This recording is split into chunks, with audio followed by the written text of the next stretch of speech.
ఇక తెలంగాణ భవన్లో రాకేష్ రెడ్డి మాట్లాడుతున్నారు. లైవ్ ద్వారా చూద్దాం. ఈ రాష్ట్రంలో ఉన్నటువంటి నిరుద్యోగులు, రాష్ట్రంలో ఉన్నటువంటి జియో 46 బాధితులు, కానీ ఆ నిరుద్యోగ యువతనే ఈరోజు మా కష్టాలు చెప్పుకుందామని చెప్పి వాళ్ళు ప్రజాభవన్కు వెళ్తే వాళ్ళ కష్టాలను వినకుండా, ఈరోజు వాళ్ళ కన్నీళ్లను తుడవకుండా, ఈరోజు వాళ్ళను కొట్టి వాళ్ళని కేసుల పాలు చేసి వాళ్ళ మీద అరాచకం చేయడం చాలా దురదృష్టకరం. ఆ రోజు కాంగ్రెస్ పార్టీ ఏం చెప్పింది? ఇది ప్రజాభవన్ ఎన్నికల సందర్భంగా ఈ యువతను ఊరు వాడ తిప్పి, షేను శెలక తిప్పి, గద్దెనెక్కించి వాళ్ళను అధికారంలో తీసుకొస్తే అదే కాంగ్రెస్ పార్టీ గద్దల్లాగా వాళ్ళని ఎత్తుకెళ్లి ఈరోజు కేసుల పాలు, స్టేషన్ల పాలు చేస్తా ఉన్నది. ఇది చాలా దుర్మార్గం. ఇది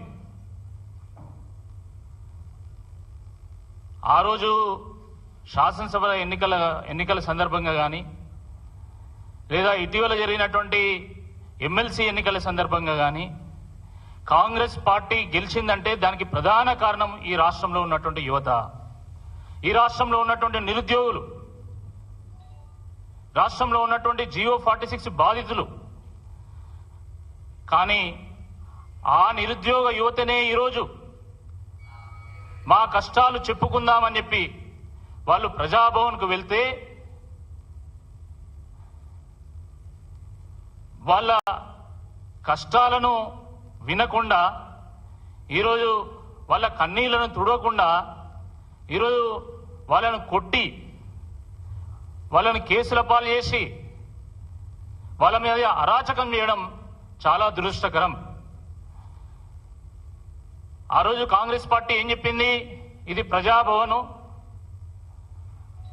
ప్రజల కన్నీళ్లు చూడడం, ప్రజల కష్టాలు వినడము ఈ ప్రజాభవన్ కర్తవ్యం అన్నారు అని అనేక రకాలుగా కాంగ్రెస్ పార్టీ కహానీలు చెప్పింది. కానీ దురదృష్టకరమైనటువంటి విషయం ఏంటంటే, ఈరోజు మా కష్టాలు చెప్పుకుందామని వెళ్ళినటువంటి జియో 46 బాధితుల మీద ఈరోజు పిడిగుద్దులు గుద్ది అర్ధరాత్రి 1:30కు వాళ్ళను అరెస్టు చేసి వాళ్ళను ఒక్కో దగ్గర 10 మందిని 20 మందిని వదిలి దాని తర్వాత కొంతమందిని అరెస్ట్ చేసి తీసుకెళ్లడం జరిగింది. మిత్రులారా,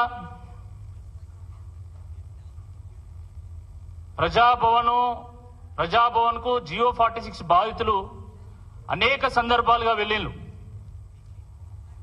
అనేక సందర్భాలుగా వాళ్ళ సమస్యలు చెప్పుకునేటువంటి ఒక ప్రయత్నం చేసిండ్రు.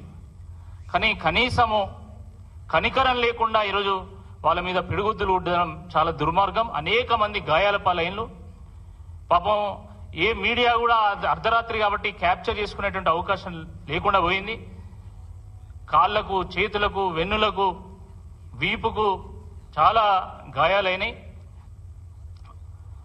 మమ్మల్ని ఇక్కడ నిరసన తెలుపనీయడం లేదని చెప్పి వాళ్ళు తెల్లవారు మళ్ళీ అమరవీరుల స్తూపం దగ్గర, అమరజ్యోతి దగ్గర వెళ్ళి అక్కడైనా మా గోస అమరులకైనా చెప్పుకుందామని వెళ్ళి అక్కడికి వెళ్ళి దీక్ష చేస్తా ఉంటే మళ్ళీ నిన్న ఉదయం 10:30కు వాళ్ళని అరెస్ట్ చేసి వాళ్ళని తీసుకుపోయి బండ్లగూడ పోలీస్ స్టేషన్లో పెట్టడం జరిగింది. ఎంత దుర్మార్గం అంటే, నిన్న ఉదయం వాళ్ళు నిరాహార దీక్ష ప్రారంభిస్తే నిన్న రాత్రి 11 గంటల వరకు వాళ్ళు మంచినీళ్ళు కూడా ముట్టలే.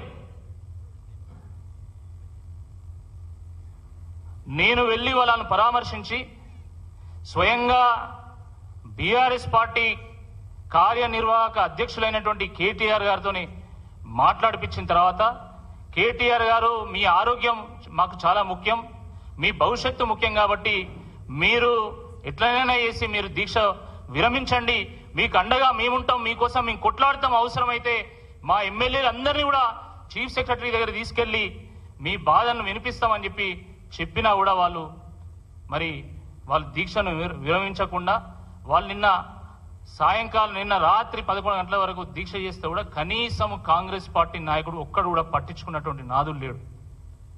ఒక మంత్రి కూడా వాళ్ళతో మాట్లాడేటువంటి పాపాన ఓలే. ఇదా ప్రజాపాలన?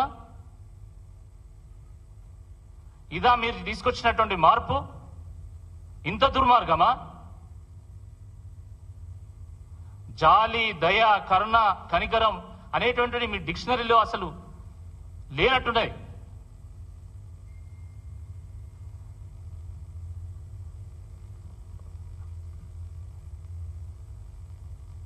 జియో 46 కేసు కోర్టులో ఉన్నది. కోర్టు ఇప్పటి వరకు 26 సార్లు ఈ కేసును వాయిదా వేసింది. ప్రపంచంలో ఇంత తక్కువ సమయంలో ఎన్నిసార్లు వాయిదా పడ్డటువంటి కేసు నాకు తెలిసి ఎక్కడా లేదనుకుంటాను నేను. అంటే ఇంత తక్కువ సమయంలో ఎన్నిసార్లు ఈ కేసును కోర్టు వాయిదా వేస్తున్నదంటే న్యాయమూర్తులకు వీళ్ళకు న్యాయం చేయాలన్నటువంటి తపన ఎంత ఉన్నదో అర్థమైతా ఉన్నది. న్యాయమూర్తులకు ఉన్నటువంటి తపనలో ఇసుమంతైన ఈ ప్రభుత్వానికి ఉంటే ఈ అడ్వకేట్ జనరల్ ఎందుకు అటెండ్ కాకుండా పోతారని చెప్పి ఈ సందర్భంగా మేము ప్రశ్నిస్తా ఉన్నాం. న్యాయమూర్తులకు ఇంత తపన ఉంది కదా, ఈ ప్రభుత్వానికి తలలో పేనంత అయినటువంటి ఆలోచన కూడా ఎందుకు లేదని చెప్పి ఈ సందర్భంగా మేము ప్రశ్నిస్తా ఉన్నాము. ప్రభుత్వానికి మనసు లేదు కాబట్టి